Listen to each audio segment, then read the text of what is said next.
The story begins in a scientific lab. Some experiments were being conducted on rats. A scientist was conducting a very large experiment. He gave a rat a special serum and then placed it in a closed box. After a while, when he checked the rat, its eyes filled with surprise and joy. The experiment was successful. He immediately ran to his senior, Dr. Andres, and told him this tremendous news. The project they had been working on for many years had finally achieved great success. After this great success, a big press conference was held. Dr. Andres stood before the people and explained his work. He talked about the problems facing the world.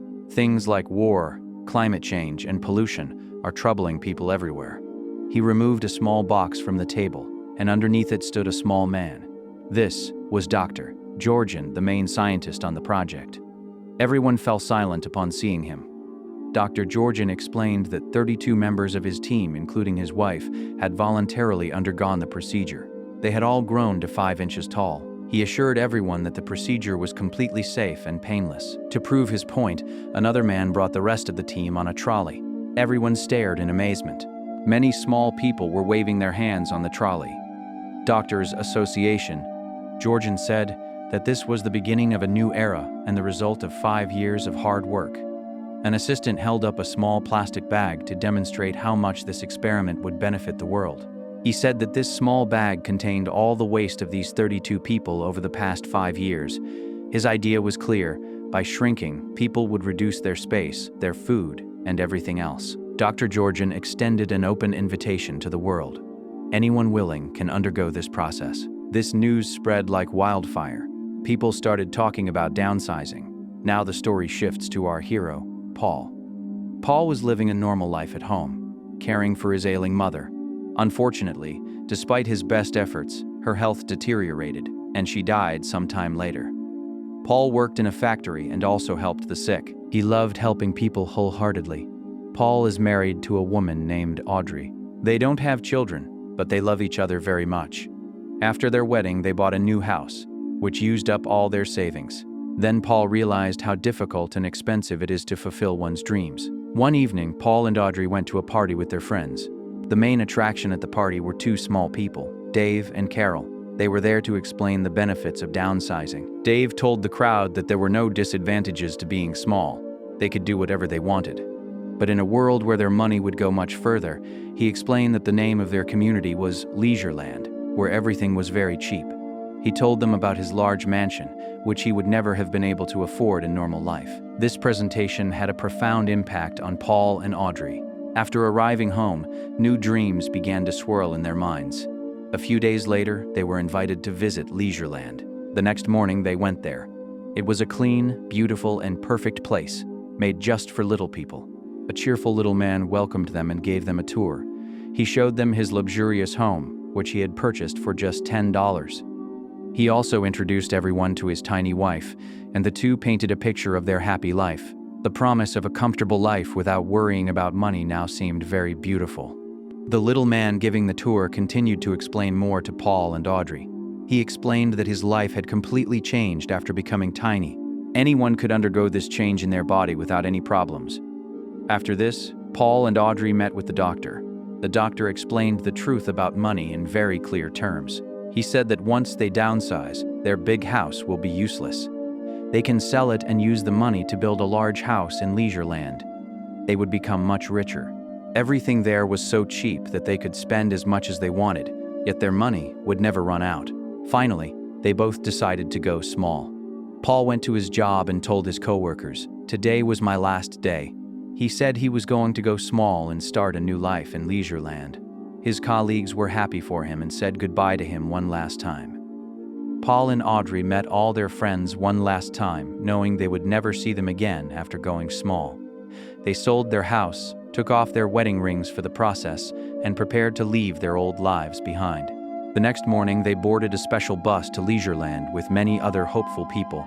The bus took them to a huge factory where the work of transforming humans was done. Here, he was given one last chance to change his mind.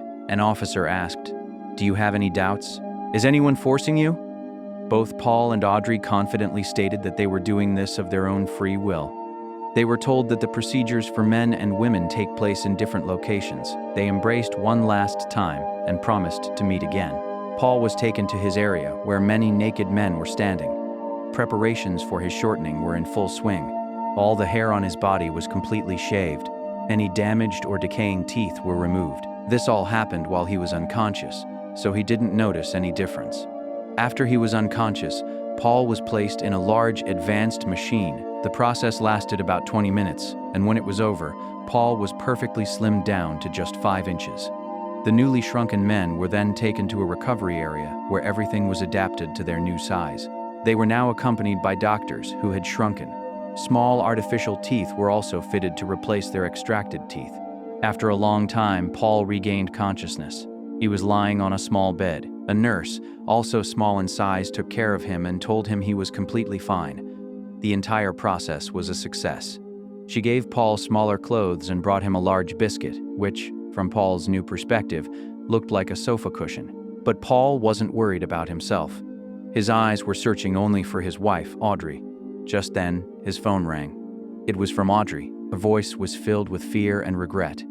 Hearing what she said, Paul was completely shattered. In fact, she was terrified during the final procedure. When she saw her hair being shaved, she couldn't bear it. She decided to back out of the process and left the facility, while Paul underwent the entire procedure. He was only 5 inches tall. What would he do alone in this small world without his wife? Paul begged his wife, saying, "Please come back. It's okay. I've already had the entire procedure done. Everything will be fine. The hair will grow back." But Audrey had made up her mind. She clearly stated that she was terrified. She wouldn't return. Saying goodbye for the last time, she hung up the phone. Paul was left completely alone. He was 5 inches tall forever. His heart was completely broken. His dream of a perfect new life was shattered before it even began. He became extremely depressed. Despite living in his large and luxurious mansion, he felt completely alone. Soon, their wedding rings were sent to him. Seeing them, which were far too large for his size, deepened his pain. A whole year passed. Paul remained alone. He was living a life of luxury, but he had no one to share it with. Sometimes he would meet his friend Dave, who would reassure him that there were plenty of women around. "Why are you so worried? You will find someone." One evening, Paul was at his house with a date, but everything seemed a little forced and empty. His upstairs neighbor, Dusan, who loves to make noise and party, suddenly burst in. He gave Paul an invitation to his big party. Paul had nothing else to do anyway, so he said yes. The next night, Paul went to Dusan's lavish party, bringing a large rose as a gift. Dusan was delighted to see him. He said, "Drink freely. Many girls will come here. Get someone to woo you. Forget about everyone else, brother." But Paul couldn't connect with anyone. He drank and danced all night, and finally collapsed. By morning, the party was over. Only Paul and Dusan lay scattered in the flat. The next morning, the cleaning team arrived. Dusan is so wealthy that he has others do all the work. When Paul woke up hungover and in a daze, he spotted a woman cleaning. He recognized her. It was Sara, a very famous Vietnamese activist whom Paul had seen on the news a year earlier. The report showed that an entire colony of small people in Vietnam had been destroyed, and she was the only survivor. She lost a leg in the incident and now uses a prosthetic leg. Paul went up to her. He was very surprised to see her. He wondered why a famous woman was doing such work. He said, "I know your story," and added, "You were a journalist before. Why are you doing this cleaning work?" Sara simply replied, "I have to survive, and this job pays me a little to get by." Paul saw her collecting some medicines from Dusan's apartment. Paul stopped her, saying it wouldn't be right to take them.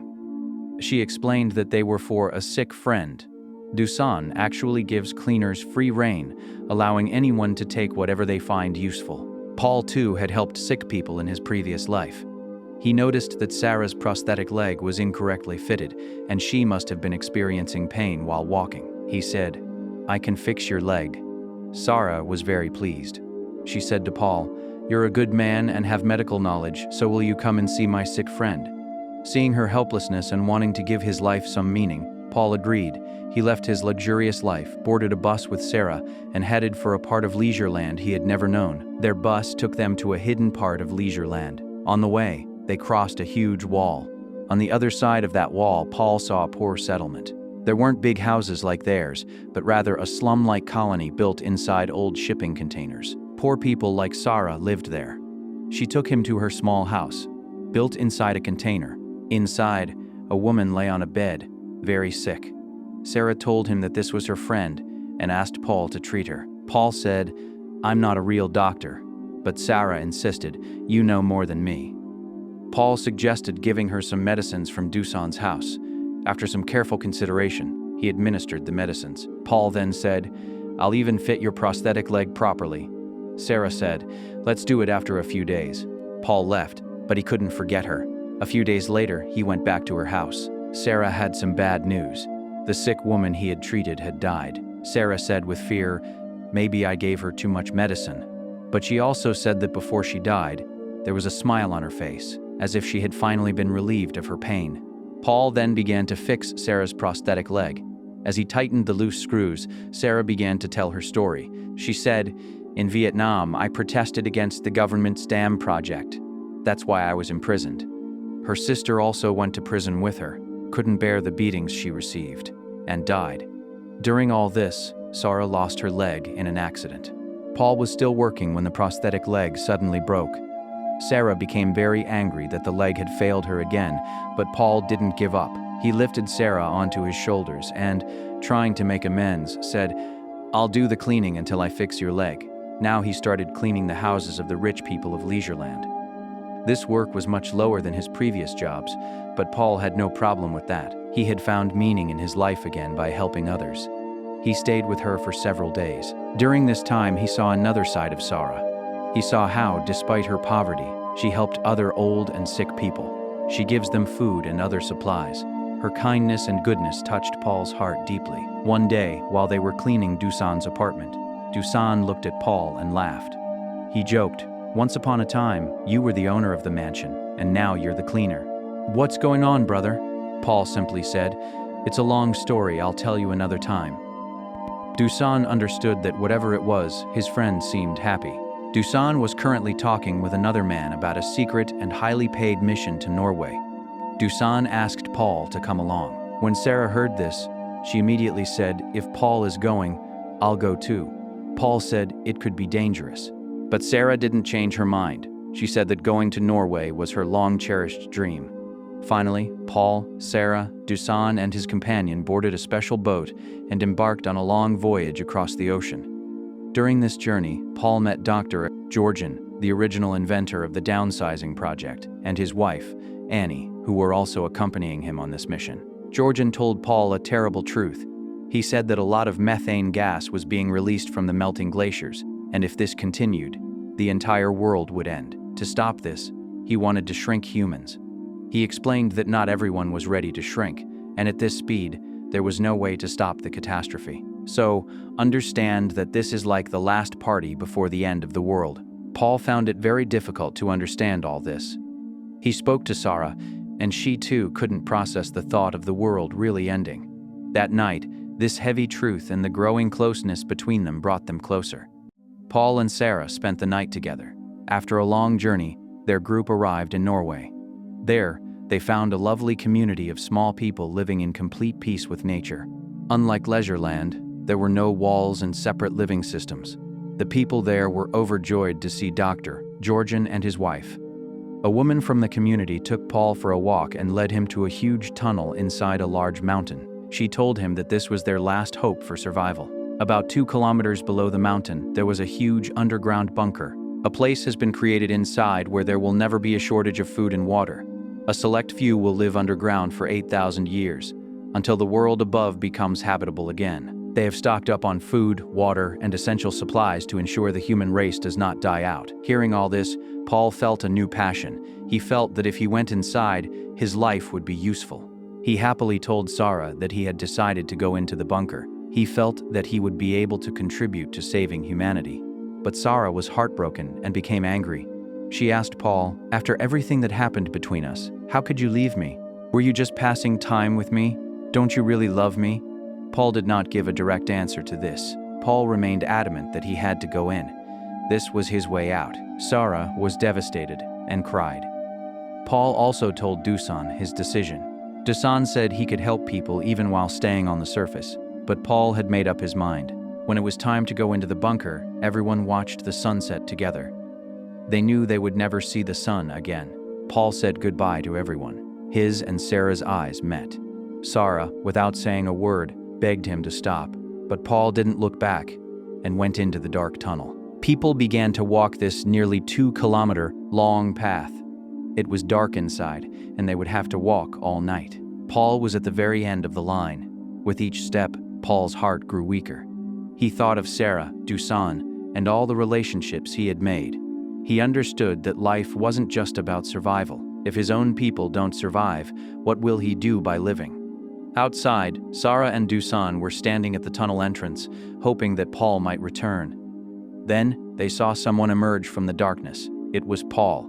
He had changed his mind. Dusan laughed and said, "I already knew you wouldn't go anywhere." But Paul went straight to Sara. Looking into her eyes, he honestly said, "I love you too."